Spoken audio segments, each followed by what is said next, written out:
Toilet বানানো হয়েছিল। এটা নিয়ে গ্রামবাসীরা অনেক খুশি ছিল, বিশেষ করে মহিলারা। একদিন রেখা আর সুষমা টয়লেটের পাশে বসে গল্প করতে থাকে। আরে দিদি, এই নতুন টয়লেট বানানোতে আমি অনেক খুশি। আগে সবসময় বাইরে যেতে হতো। রেখার কথা শুনে সুষমা বলে, সত্যি বলছো বোন, সত্যি। আমরা তো একদম ক্লান্তই হয়ে গেছিলাম, রোজই মাঝরাতে আমাকে টয়লেট যেতে হতো। কিছুদিনের মধ্যেই দুটো টয়লেটই তৈরি হয়ে যায়, আর গ্রামবাসীরা দুটোই ব্যবহার করত। কিন্তু কেউই তাকে পরিষ্কার করত না, তাই শীঘ্রই ওগুলো নোংরা হতে শুরু হয়ে যায়। আর এবার একটা টয়লেট বন্ধ করা হয়। একদিন সকালে গ্রামবাসীরা টয়লেটের বাইরে দাঁড়িয়ে নিজের পালার অপেক্ষা করতে থাকে। তখনই দিনেশ নিজের পেট ধরে আসে। আরে মরে গেলাম রে! আরে আরে ভাইয়েরা, আমাকে আগে যেতে দাও। খুব পেটে ব্যথা করছে রে, খুব ব্যথা করছে। এখন যদি আমি বাথরুমে না ঢুকি, এইখানে আমি হেগে দেব।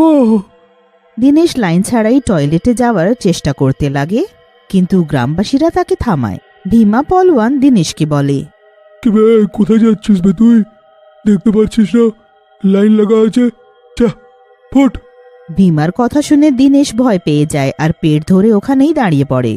কিছুদিন পর লোকেরা দুর্গন্ধ পায়, সবাই ঘুরে দিনেশের দিকে তাকায়। তখন দিনেশ বলে, আমি তো আগেই বলেছিলাম যে আমাকে আটকিও না, আমাকে একটু বাথরুমে ঢুকতে দাও। এবার আমি কি করব? বেরিয়ে গেল তো সবার সামনে এখন।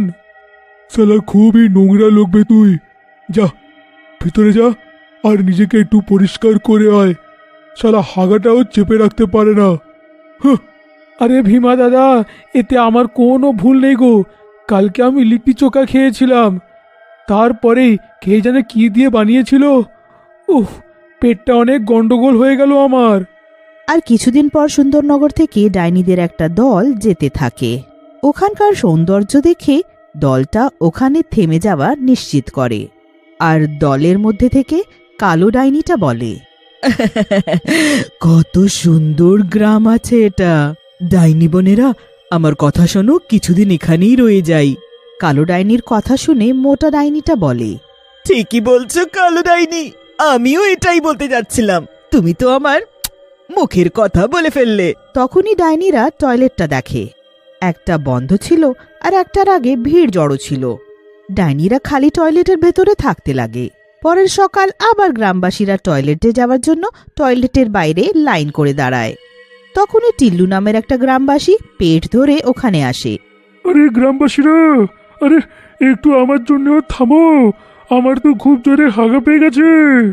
আবে কিচ্ছু পাইনি রে তোর, যখনই দেখো খালি আজেবাজে কথা বলে ঢুকে পড়ে। কি বে, কি কিচ্ছু পাইনি? হ্যাঁ, তোর যদি এত সন্দেহ হচ্ছে না, তাহলে আমার সাথে চল, চল ভেতরে গিয়ে নিজেই দেখে নিবি। টিল্লুর কথা শুনে ভীমা রেগে যায়। ততক্ষণে ওখানে গ্রামের প্রধানও চলে আসে আর দুজনকে সরিয়ে বলে, তোদের দুজনের একটু লজ্জা করে না নাকি? এত বড় বড় ছেলে হয়ে বাচ্চাদের মতো লড়াই করছিস তোরা? চল চল, সর। প্রধান মশাই, এতে এদের দুজনের তো কোনো ভুলই নেই। আপনি দেখুন না, একটাই টয়লেটে এত লোক কি করে যাবে? আপনি কিছু একটা করুন না, আর আরেকটা টয়লেটটা পরিষ্কার করে রেডি করে দিন। হ্যাঁ। প্রধান টয়লেটটা পরিষ্কার করানোর প্রতিশ্রুতি দিয়ে ওখান থেকে চলে যায়। আর রাতের সময় মুন্না আর টনি নামের দুটো কর্মচারীকে পরিষ্কার করার জন্য টয়লেটে পাঠায়। ভাই টনি, আমাদের কি জীবন বলতো? সবাই ঘুমাচ্ছে আর আমরা এখন টয়লেট পরিষ্কার করছি। বাত তো তুমি ঠিকই বলছো দাদা, কিন্তু কি ভাগ করতে পারি, কাজ তো করতেই হবে, তাই না?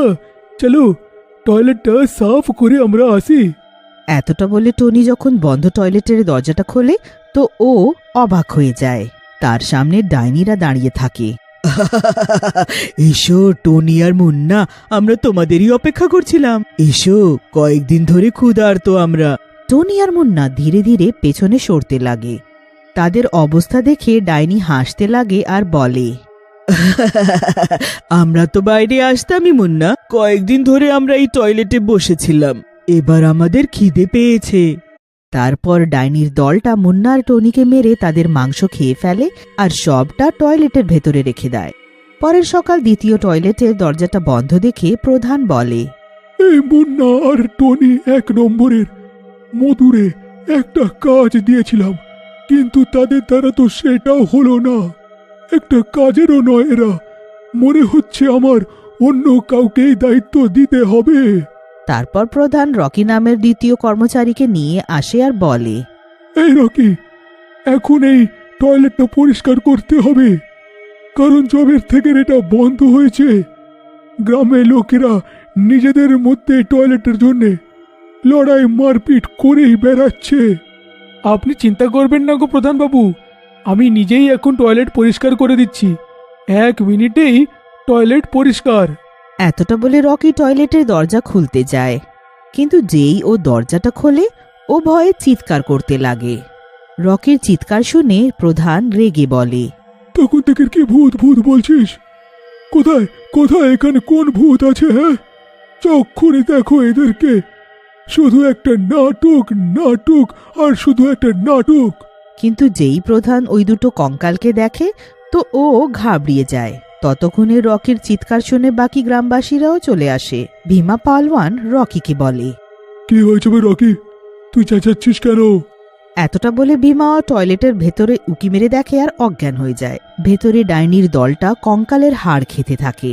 দিনেশ বলে, প্রধান মশাই, এর আগে ডাইনি এর ভেতর থেকে বেরিয়ে আসুক, আমাদের টয়লেটের দরজাগুলো বন্ধ করে দেওয়া উচিত। তারপর দিনেশ আর প্রধান তাড়াতাড়ি টয়লেটের দরজাটা বন্ধ করে দেয়। ডাইনি টয়লেটের ভেতর থেকে চিৎকার করে, এখন তো বন্ধ করছো প্রধান, কিন্তু আমি যদি বেরিয়ে এলাম তো আমি আর আমার দল তোমার পুরো গ্রামকে খেয়ে ফেলবে। তারপর প্রধান আর গ্রামবাসীরা ওখান থেকে চলে যায়। আর রাস্তায় প্রধান গ্রামবাসীদের বলে, দেখো ভাইয়েরা, আজ রাতে এই টয়লেটের কাছে কেউ যেন না যায়। আমি এখন এইখান থেকে যাচ্ছি, আর খুব শিগগিরই এর সমাধানটা বার করে এখানে আনবো। এতটা বলে প্রধান ওখান থেকে চলে যায়। আর কোনো গ্রামবাসীও ভয়ে ওই টয়লেটে যায় না। কিন্তু রাতে বাঁশি নামের একটা মাতাল ওখান থেকে যেতে থাকে। তখনই ও একটা মহিলার আওয়াজ শুনতে পায় যে তাকে ডাকছিল। এত সুন্দর আওয়াজ, মিষ্টি আওয়াজ কার যে আমাকে ডাকছে? ও টয়লেট দেখতে পায় আর ও টয়লেটের দিকে এগিয়ে যায়। এতটা বলে বাঁশি টয়লেটের কাছে গিয়ে ওটার দরজা খুলে দেয়। ভেতর থেকে ডাইনি আর তার দল বেরিয়ে আসে। ওদেরকে দেখে বাঁশি বলে, হে ভগবান, আমি তো ভেবেছিলাম কোনো হিরোইনের মতন মেয়ে বেরোবে, কিন্তু এ তো টয়লেটের ভেতর থেকে একের পর এক ডাইনি বেরোচ্ছে। এই বলে বাঁশি ওখান থেকে পালানোর চেষ্টা করে, কিন্তু ডাইনিরা ওকে মেরে খেয়ে ফেলে। আর কালো ডাইনিটা বলে, এই প্রধানটা আমাদেরকেই টয়লেটে বন্ধ করেছিল, আগে ওকেই মারবো, তারপর কোনো গ্রামবাসীকে। চলো প্রধানকে গিয়ে খুঁজি। কিন্তু প্রধান গ্রামে না হওয়ার কারণে ওরা তাকে খুঁজে পায় না। পরের সকাল প্রধান একটা বাবার সাথে গ্রামে ফিরে আসে। ডাইনি গ্রামের রাস্তায় বসে তার অপেক্ষা করতে থাকে। প্রধানকে দেখে কালো ডাইনিটা বলে, তুই এসে গেলি রে প্রধান, তোর ফেরার তো আমরা অপেক্ষা করছিলাম। আর এই জোকারটা কে তোর সাথে? হ্যাঁ, ও বাঁচাবে তোকে আমাদের হাত থেকে। কালো ডাইনির কথা শুনে প্রধান বলে, এই ডাইনি, তুই নিজের ইচ্ছেতে গ্রামে এসেছিলিস বুঝলি, তোকে আমরা কিন্তু এখানে ডাকিনি। আর এই সাধু বাবার ব্যাপার, তাই তো? সে তোকে 1 মিনিটে তোকে যোগ্য শাস্তি দেবে। প্রধানের কথা শুনে ডাইনি রেগে যায় আর ও বাবার দিকে এগিয়ে যায়। কিন্তু যেই ও বাবাকে স্পর্শ করে তার গায়ে আগুন ধরে। আরে বাবা, আমরা তো এই নোংরা টয়লেট দেখে রয়ে গেলাম, ওটা নোংরা না হলে আমরা এগিয়ে যেতাম। এটাকে শুধু পরিষ্কার রেখো এবার। তারপর বাবা মন্ত্র পড়া ছাই বার করে বাকি ডাইনির উপর ঢেলে দেয়। ডাইনিরা সব পুড়ে ওখানে ছাই হয়ে যায়।